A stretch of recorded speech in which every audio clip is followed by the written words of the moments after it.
Dear students, Assalamu alaikum. This is Mati-Ullah-Khattak teaching you English. Our topic is the same one as we had discussed in the last lecture. In the last lecture, we had a brief introduction to the background of the speech Glory and Hope. Today, let us proceed to the actual text of the speech. But before proceeding to the text, you need to keep these objectives in mind. These objectives are the same and they will remain the same throughout the whole chapter. The text starts from here. Glory and Hope by Nelson Mandela. So the speech starts as under.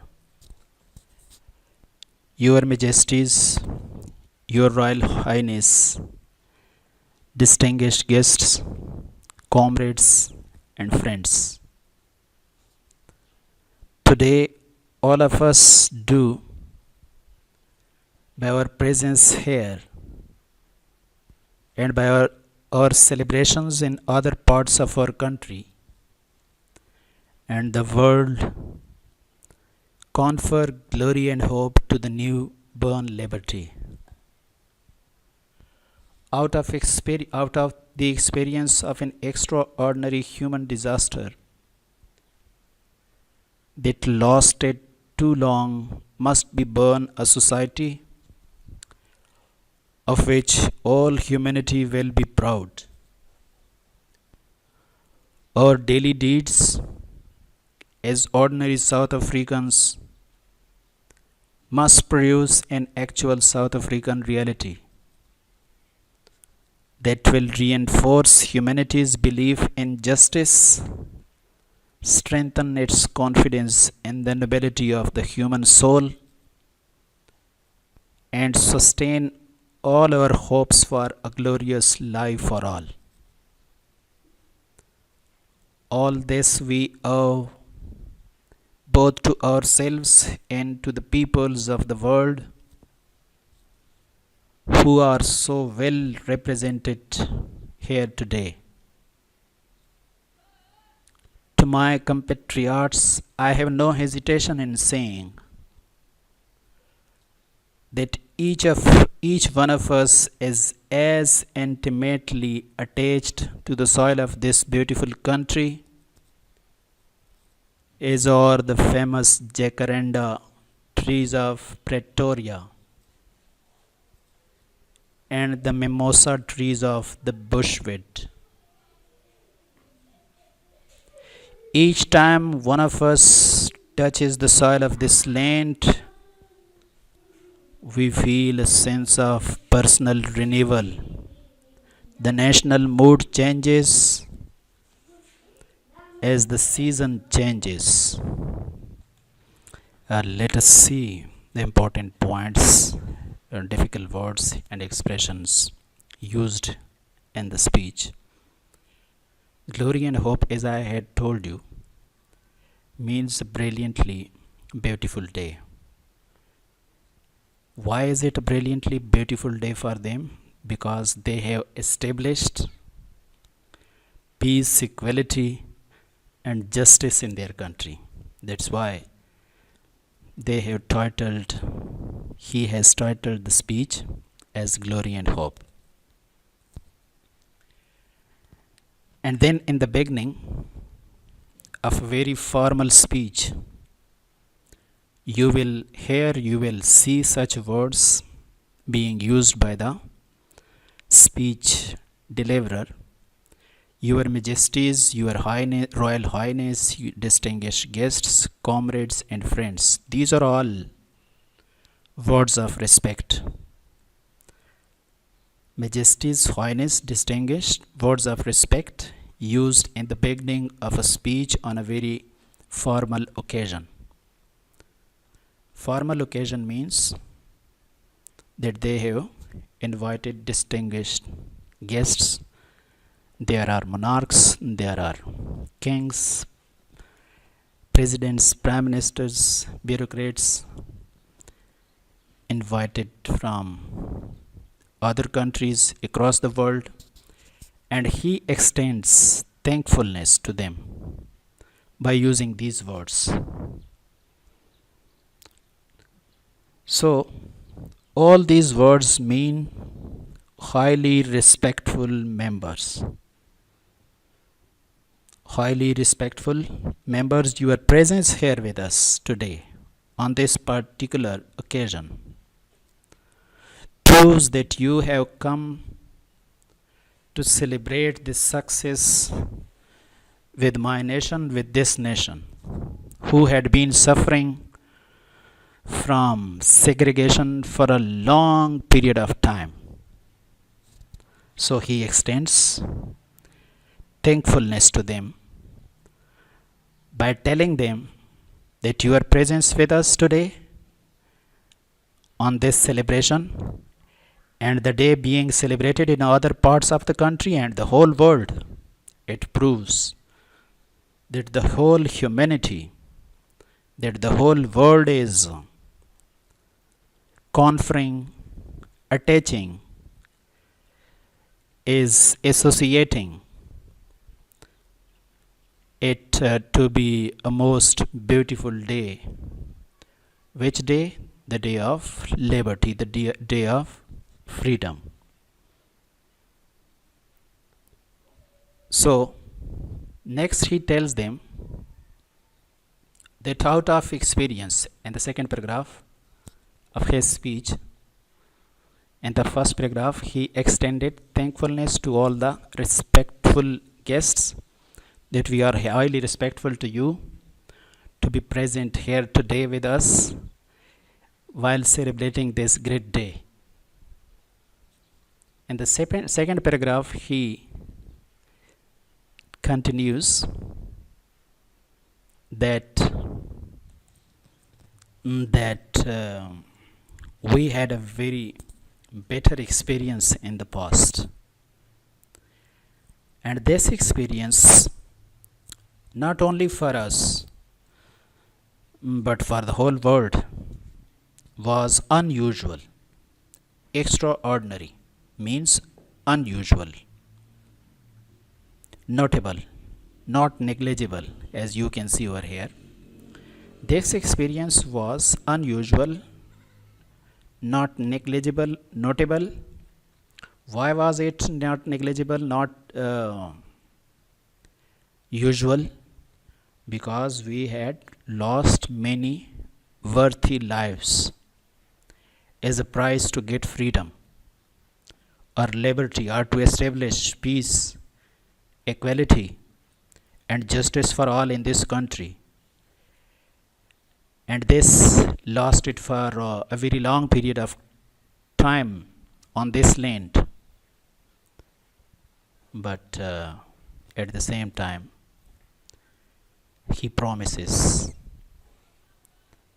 that now we will create such a society on this land of which the whole world, the whole humanity will be feeling proud of. So he makes a promise that this is my promise today, to make this country, to make this land, to make this society an example to the whole world with respect to peace, equality, and justice for all. Because we have experienced a lot of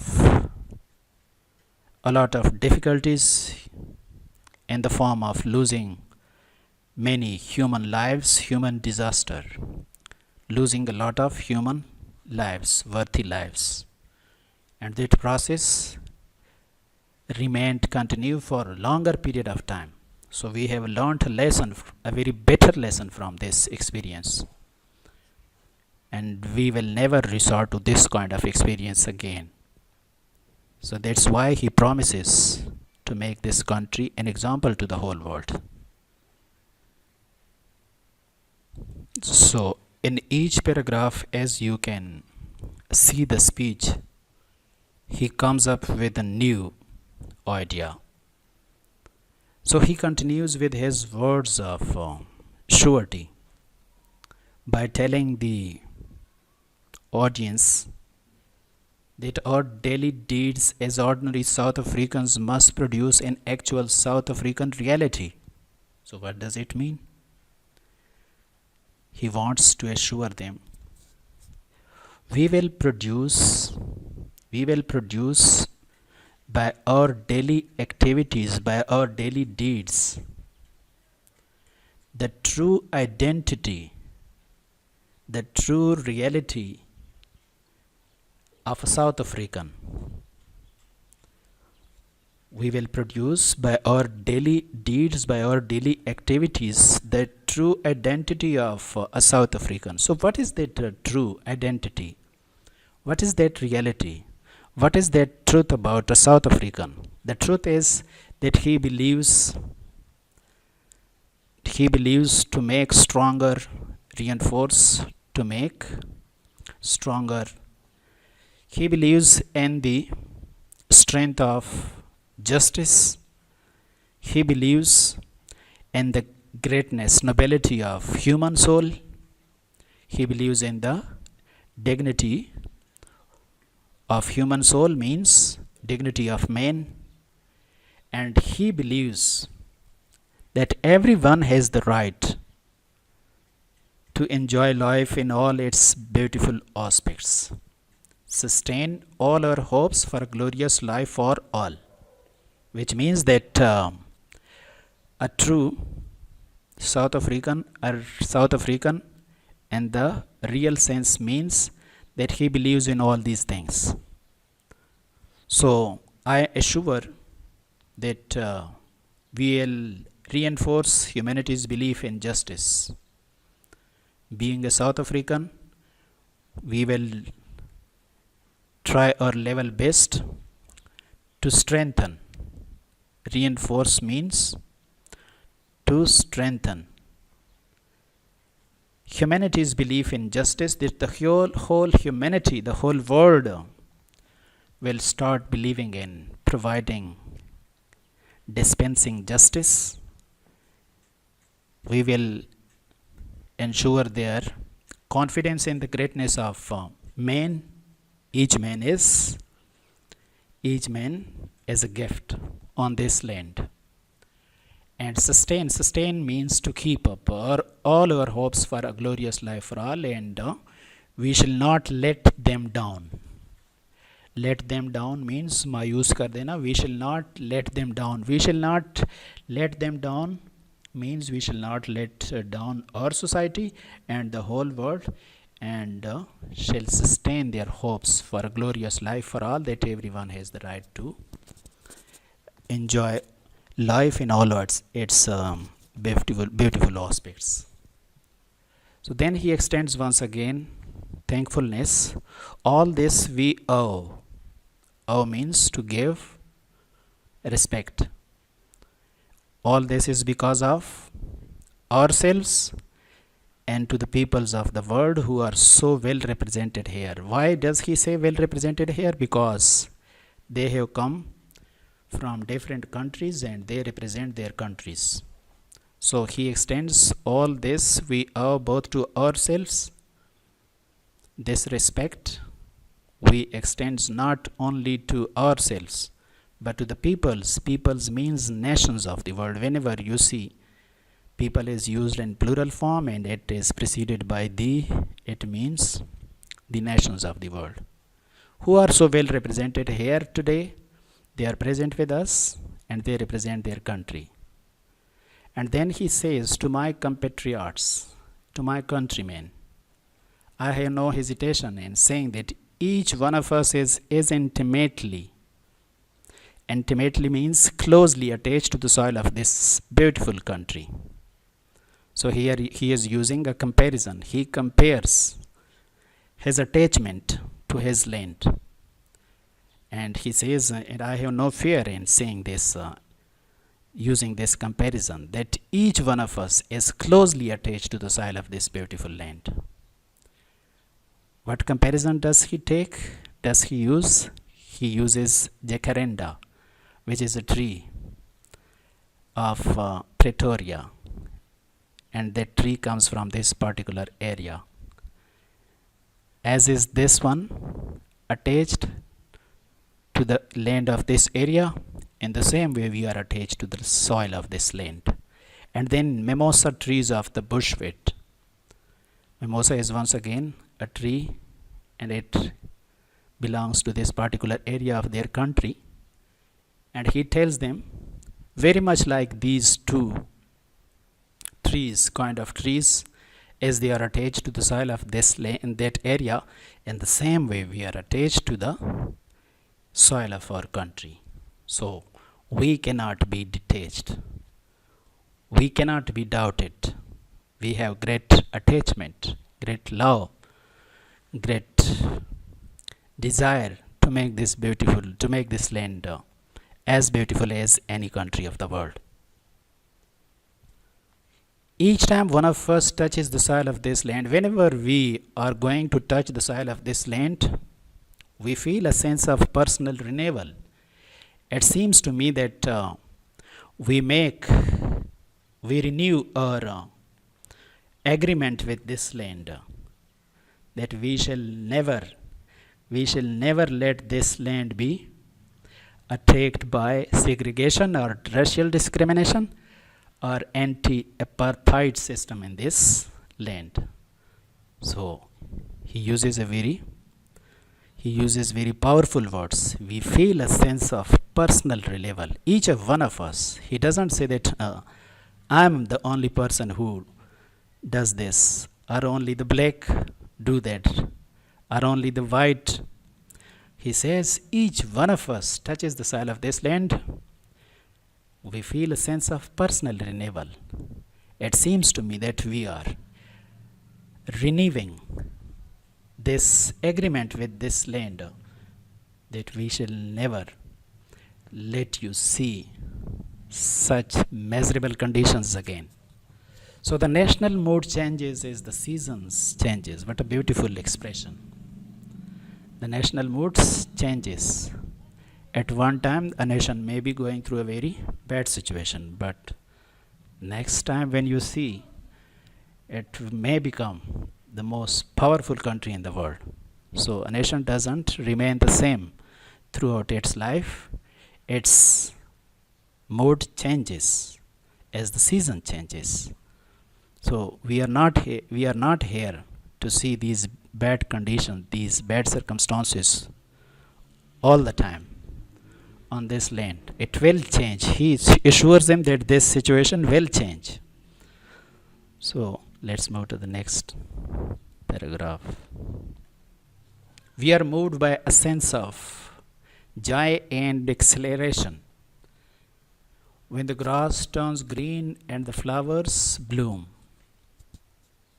That spiritual and physical oneness we all share with this common homeland explains the depth of the pain we all carried in our hearts as we saw our country tear itself apart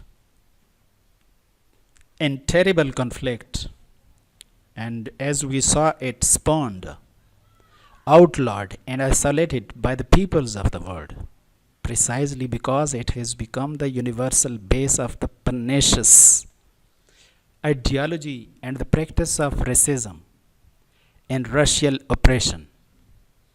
We, the people of South Africa, feel fulfilled that humanity has taken us back into its bosom, that we who were outlaws not so long ago have today been given the rare privilege to be host to the nations of the world on our own soil. So in this paragraph, he tells the audience, his nation, that we are feeling extremely happy. We are extremely happy today. We are feeling a sense of joy and exhilaration. Exhilaration means extremely happy. Why are they extremely happy? Because their country, they can see the grass there is turning green, and the flowers are coming, and the trees are coming once again into flowers. They are bearing flowers. It seems as if the country had been struck by extreme sort of cold or chill or autumn, you can say. And there were no trees, there was no grass, and there were no flowers. But now, once again, the country, the land is coming into grass, green grass, and the trees are coming into flowers, and the country is becoming beautiful. What kind of beauty is this? This is the beauty of peace, equality, and justice for all. So he calls it the grass is turning green and the flowers are blooming. The flowers are opening once again. The birds are opening once again. He takes this analogy. He takes this analogy from the nature. It is, if we discuss it for a brief time, it is human nature, a very common fact that they feel extremely joyful when they see a dry land, a wasteland turning into a green land, trees coming into flowers. So the situation, the circumstances are growing better. Symbolically, the situation, circumstances are growing better. And what is that betterment that is coming into there? That is the beauty. What is the beauty? The beauty of peace, equality, and justice for all. So they are very happy on this occasion. Next, he tells them that spiritually and physically we are united. Why are we united spiritually and physically? Oneness, united. Because all of them shared with respect to their homeland. What did they shared? That they carried that pain in their hearts when they saw their country being rejected, being declared rebellious. When it was rejected, when it was declared rebellious, when it was isolated by the world cut off all its relation with this land. Why did the world does that? Because it was considered to be the base center of this pernicious ideology, this harmful, dangerous ideology, the practice of racism. As I had told you, the world was observing about South Africa that it is the center of racism. So they cut off all sorts of relationship with South Africa. And now Nelson Mandela is telling them that all of us carried that pain in our hearts, physically and spiritually. All of us were going through a sort of pain. It means we are all attached to this beautiful land, because this feeling was shared by all of us, not only by the black Africans or by the white Africans. So the main reason was that we have a special sort of connection, link, relation with this land. But next he tells them, let us go through the lines. Now we feel now we feel fulfilled because the world has taken us back into its bosom, and we are no more outlaws. And today we have been given this rare privilege. We have been given this special right, special right that we are hosting the nations of the world on our own soil. So spiritually and physically we all shared with this homeland. Explains the depth of the pain we all carried in our hearts. We had this pain in all of us had this pain in our hearts. As we saw our country tear itself apart, our country was getting divided. Why? Because of a terrible conflict was going on between the black and the white. The black were not given their basic rights, and we saw it spawned. It was rejected. It was hated, because the world declared it as rebellious, outlawed, breaking the laws, the basic laws. and the world cut off, isolated. It was made all alone by the peoples of the world, by the nations of the world, precisely mainly because it has become the universal base center of pernicious ideology, because it had become the center of this dangerous, harmful ideology and the practice of racism and racial oppression, and there was oppression imposed upon one race or the other. We, the people of South Africa, are now feeling fulfilled, but now we feel fulfilled that humanity has taken us back into, as I read it, so I think comparatively easier.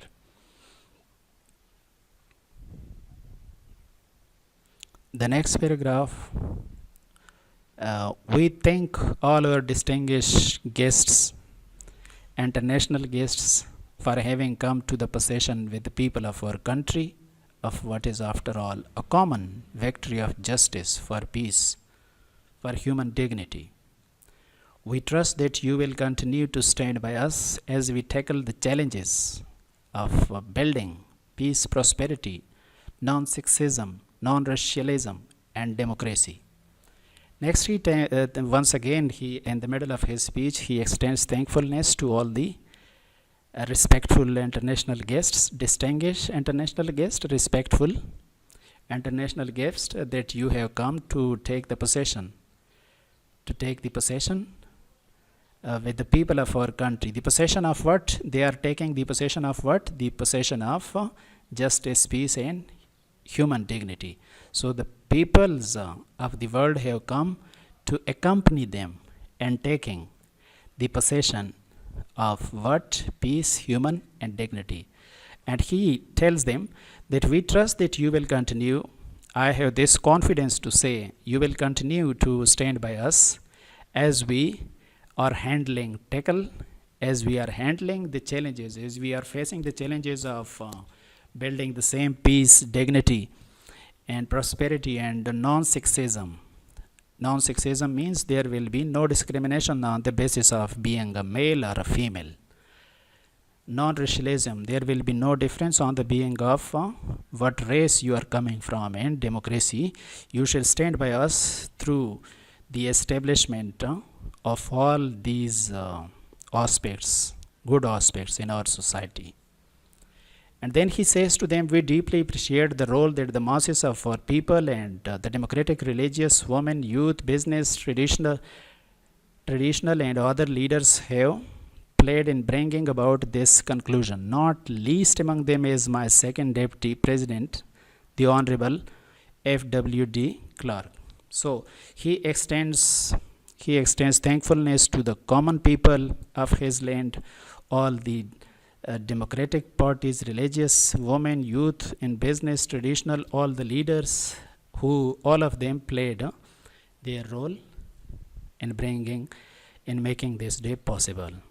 And then he extends separately to the deputy. He is the vice president, as I had told you. He extends thankfulness to this one as well. We would also like to pay tribute to our security forces. So he extends thankfulness to security forces in all their ranks, whatever their ranks is, maybe they are brigadier or general or soldiers, in all their ranks, for the distinguished role they have played, for the unique role they have played in securing our first democratic election. This democratic election, it was possible all because of these security forces. So he extends thankfulness to them as well. And the transition of democratic from bloodthirsty forces. Transition, we are going from one system to another system, and that system is democracy. So this is transition, going from one, you can say, changing from the earlier to democratic system, and we were protected from the bloodthirsty forces. Bloodthirsty forces, destructive forces. It refers to the military forces who are not willing to see this peace or equality or justice being established in their country, which still refuse to see the light. They are not willing to see this beauty in the nation. The time for the healing of the wounds has come. Now is the time to recover The wounds has come. Now the situation should improve. The time for the healing of wounds has come. It means it is the time that we should work for the betterment of those wounds that were made to one nation, one race or the other. Healing means recover. So we should try to recover from those bad days. The moment to bridge the chasm, to end the differences that divide us has come. The time to build us is upon us. So the moment has come to end our differences, and it is time to build our nation. So this is the end of this lecture. Try to understand the main points. If you find anything difficult, do ask me. Thank you very much.